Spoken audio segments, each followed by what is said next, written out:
As you can probably tell by the sound and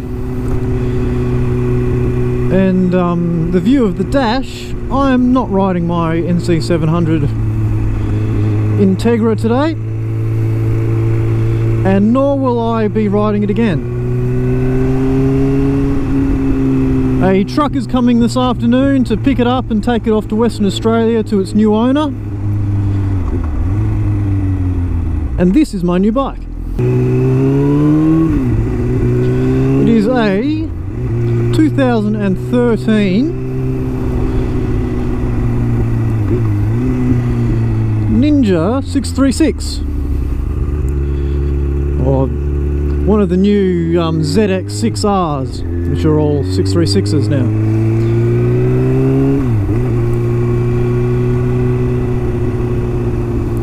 So 636cc inline 4, puts out just shy of 130 horsepower, I think, maybe like 128. This model is previously owned by someone in Queensland who moved to Tasmania and traded it in.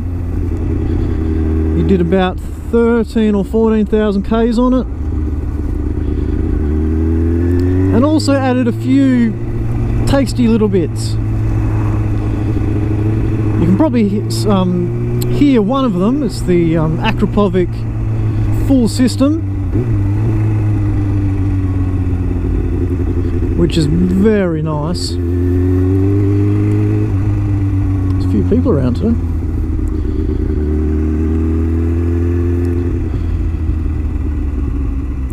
So yeah, it sounds very nice. Looks much nicer than the stock as well.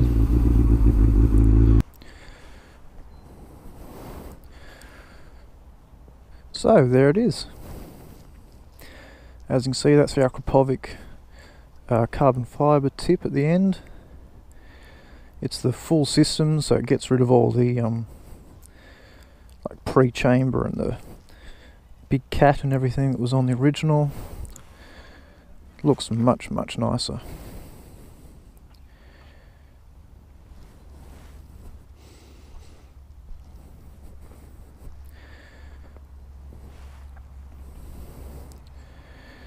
It also came with a radiator guard already installed, Oggy crash knobs.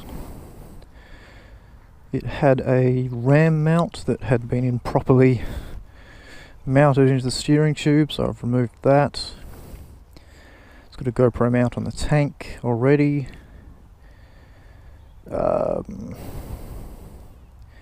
I put the new seat on it. That's a Saddlemen gel seat, which is much more comfortable than the stock one. I've also put some Oxford heated grips on it, which make it much more nice to ride it in the winter, which it is here right now.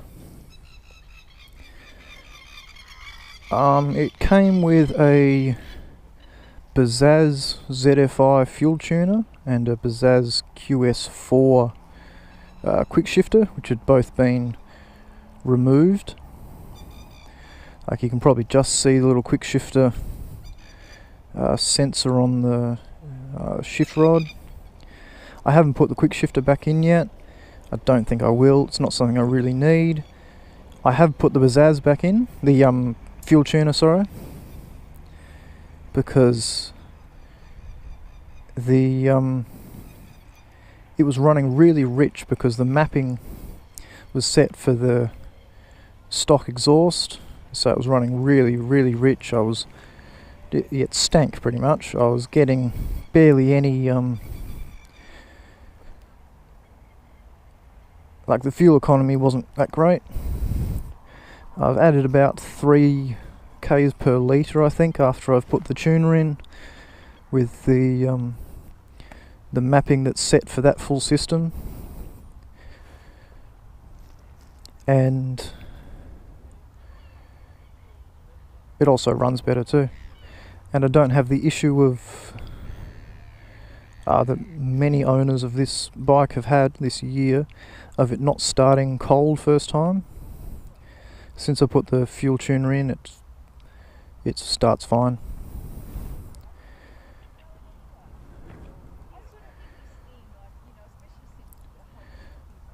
I mean, it's a really nice bike.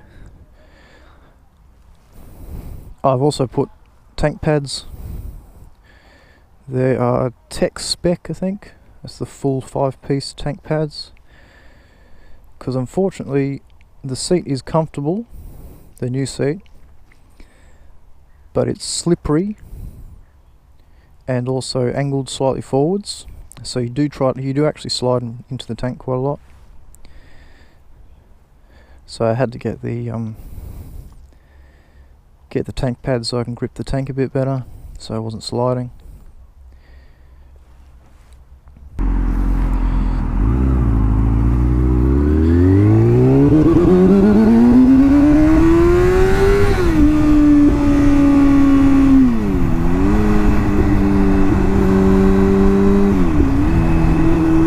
Oh yeah, that little sort of pulsing was because I forgot to turn traction control down before I did that.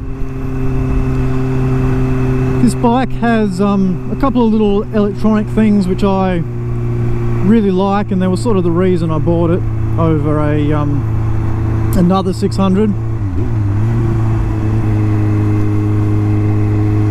Yeah, three-stage traction control, and I think in 1 and 2, so mode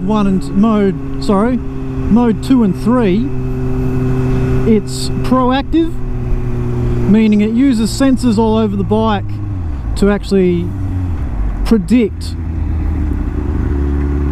that your back wheel is about to slip, even before it does, so you never actually break traction. And 1 I think cuts in after the wheel has slipped slightly. So I mean 3 is pretty much your most stability. I had it in 3 because yesterday it was pretty cold and wet. Yeah, and 2's a bit more acceleration, 1's the most acceleration, and then you can turn it off as well. It also has power modes. So there's full, which gives you the whole 128 or something horsepower, and low, which cuts the power back down to about 70%, I think, maybe even a bit lower. So it doesn't affect your bottom end or anything. It just sort of takes the top, takes a bit of power off the top.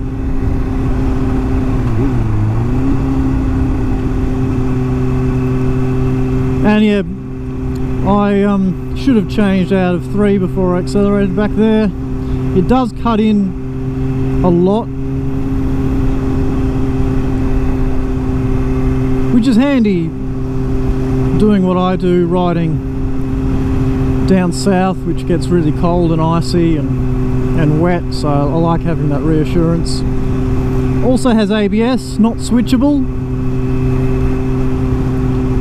But yeah, that's another reason I like this bike, because the other 600s you don't get ABS, and I don't want 1,000. I can't afford 1,000. I mean, this thing's already more power than I need.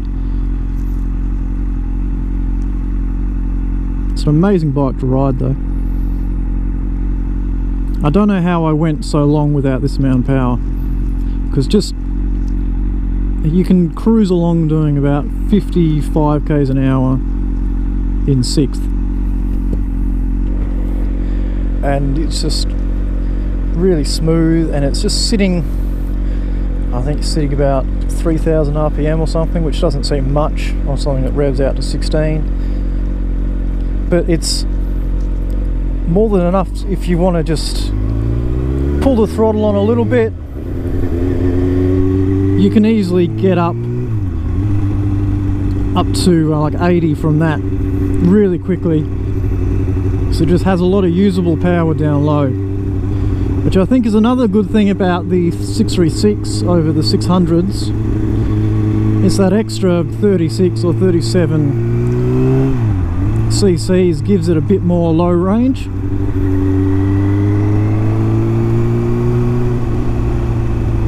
So like the power, instead of the power coming in at like 8 or something on most 600s,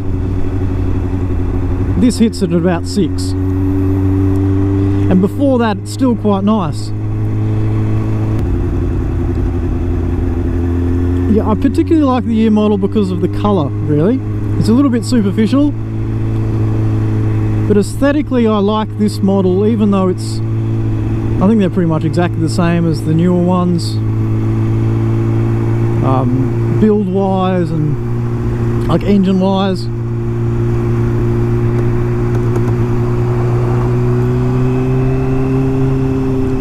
But the new ones come in a colour that is mostly black. Mostly black with little bits of green. And I think when I want a Kawasaki Ninja, I want a green one.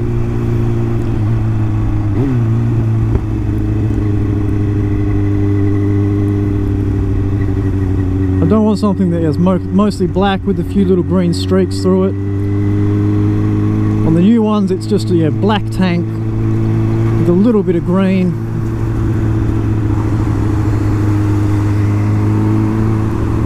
This one, it's green tank with a little bit of black, like in general. Mostly green front end, the only blacks at the back. I think it's much nicer looking, much more Ninja looking than the new ones.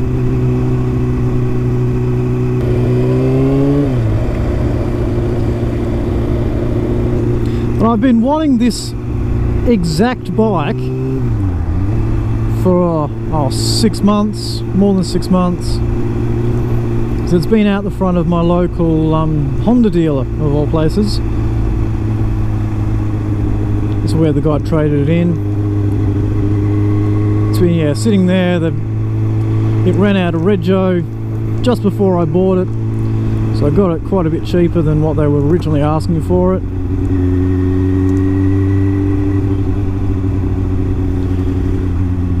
And I went away to Japan for a bit over a month, and I said to myself, if the bike is still there when I come back, I'm going to buy it.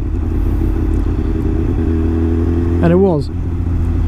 So a couple of weeks after we got back, I went in and signed all the papers and bought it.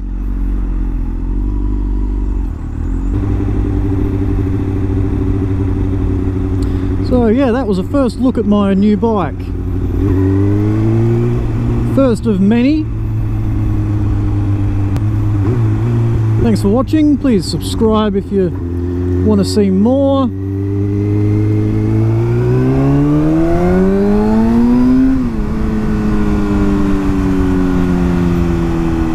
And I'll see you next time.